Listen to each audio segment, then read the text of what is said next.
प्यारे बच्चों, हमारा जो बाहरिस्तानी उर्दू है, आज हमें इसमें से मैं एक शहर था पुंछ, जो कि कृष्ण चंद्र का एक सवानीह नावल है और इस नावल का नाम मिट्टी के सनम है। इसी से लिया गया है ये। तो चलो बच्चों, हम शुरू करते हैं कि ये जो नावल का एक हिस्सा है इसको हम शुरू करते हैं। पुनश्च के दिन मेरे लिए बहते पानी के दिन थे। तो कृष्ण चंद्र कहता है कि जो ये जब मैं पुनश्च में रहता था तो मैं इतना खुश था जिस तरह पानी खुश होता है, क्योंकि पानी तो हमेशा खुश है। हम इसमें गंदगी भी डालते हैं, नहाते हैं, धोते हैं, लेकिन ये कभी हमें वापस कुछ नहीं कहता। ये हमेशा खुश और मसरत के दिन गुजारता है और आगे आगे चलता है। तो कहता है कि मैं भी इसी पानी की तरह बिल्कुल खुश था और सूरज मुखी के फूलों की तरह आफताब के गिरद तवाफ़ करने के दिन थे। और जिस तरह से सूरजमुखी जो होता है, ये सूरजमुखी का माने है ये एक फूल है बेटा, जिसका चेहरा सूरज जैसा होता है, जो सूरज की मानंद होता है।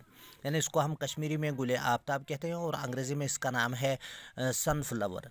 तो ये सूरज की का तवाफ़ करता रहता है। आप देखेंगे कि ये सुबह सूरज की तरफ होगा, शाम को सूरज की तरफ होगा, दोपहर को सूरज की तरफ होगा इसका चेहरा।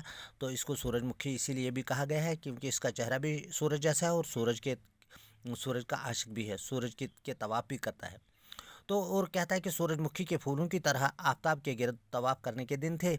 यानी कि जिस तरह सूरज के गिरद ये सूरजमुखी घूमता रहता है, मैं भी इस पुंछ के गिरद घूमता था, यानी खुशियों में घूमता था, झूमता था।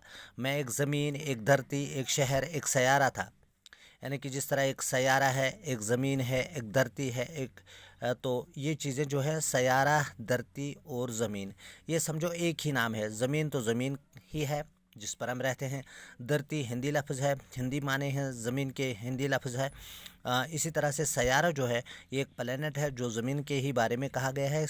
ये तीनों चीज़ें जो है ज़मीन, धरती या सयारा, ये सयारा ही है जो कि सितारे के गिर्द घूमता रहता है और इसको अपनी रोशनी होती, ये सितारे से रोशनी हासिल करता है।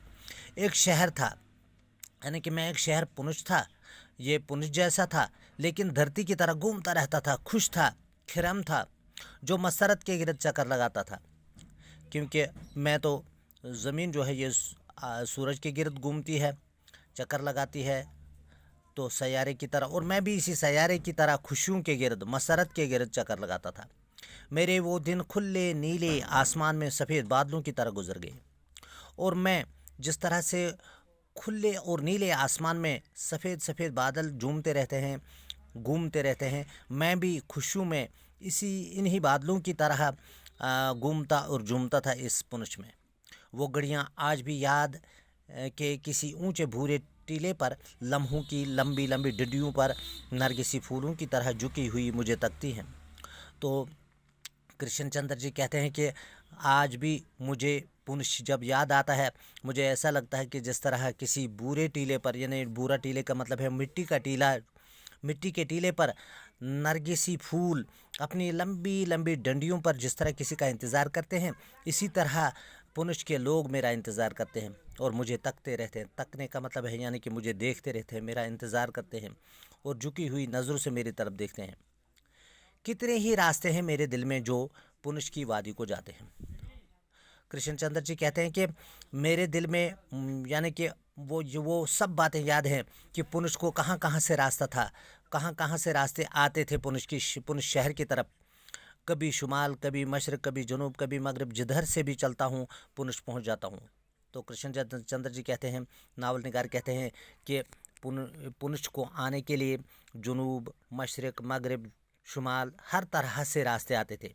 यानी कि जहाँ से भी लोग चाहें तो आ सकते थे, पुंछ आ सकते थे। हर तरह से इसको आने का, हर तरफ से इसकी तरफ आने का रास्ता था।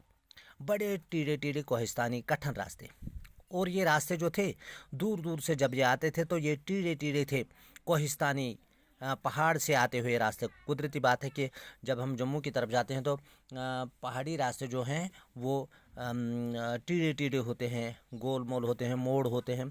तो वो मोड़ों की तरफ आते आते जाते रास्ते बड़े टीढ़े टीढ़े और कठिन, कठिन का मतलब है दुश्वार, मुश्किल रास्ते हैं।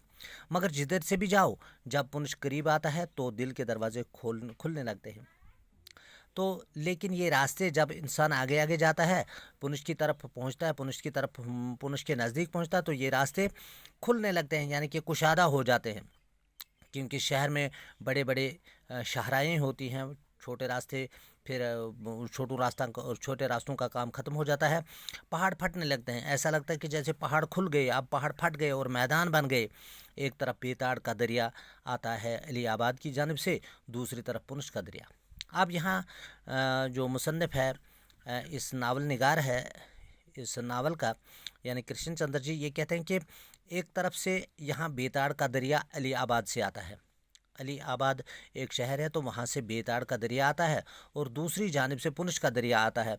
तो जिस वादी में इन दोनों दरियाओं का संगम है, वहीं पर पुनश्च का शहर आबाद है। और जिस जगह ये दोनों दरिया मिलते हैं, उसी जगह, उस संगम के पास ही, उस संगम के साथ ही पुनश्च का शहर आबाद है। यानी कि एक तरफ से बेताड़ का दरिया है, दूसरी तरफ से पुनश्च का दरिया, दोनों जहाँ मिलते हैं तो यहाँ पुनश्च का शहर आबाद है। तो ये था हमारा लेसन बेटा आज। तो इंशाल्लाह कल इसका दूसरा हिस्सा पढ़ेंगे। अस्सलाम वालेकुम।